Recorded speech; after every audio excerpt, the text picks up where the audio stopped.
ভাই রে ভাই, এত সময় খারাপ যাচ্ছে আমি বলে বোঝাতে পারবো না কাউকে। এতদিন ধরে না কোথাও ইউটিউবে ভিডিও দিতে পেরেছি, না কোথাও ফেসবুকে, না কোথাও ইনস্টাগ্রামে, কোথাও দিতে পারিনি। আমার যে ভিডিও করার রিং লাইটটা ওটা কিন্তু ভেঙে গেছে।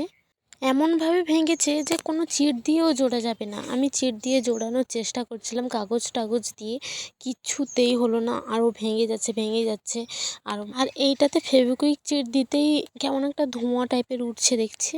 আর একটা জিনিস দেখাচ্ছি তোমাদের কোথায় ভেঙেছে। দেখো, আমি হাত দিয়ে একটু হালকা একটু প্রেস করছি, মানে ওইখানটায় ভেঙে গেছে। আমি ওটা একটু হালকা করে জুড়ে রেখেছিলাম। মানে রিং লাইটটার এমন এমন জায়গায় ভেঙেছে, কোনো কিছু দিক দিয়েই জোড়া যাবে না। মানে যেগুলো মেন পার্টগুলো ওইগুলোই ভেঙে গেছে। আর একদিকে আমার তো কড়াইতে হাতটাই পুড়ে গেছে। তাই এরকম কয়েকদিন ধরে এরকম হালকা পাতলা সমস্যা লেগেই আছে। তো যাই হোক, সবার যেন দিনগুলো ভালো যাক। রাধে রাধে।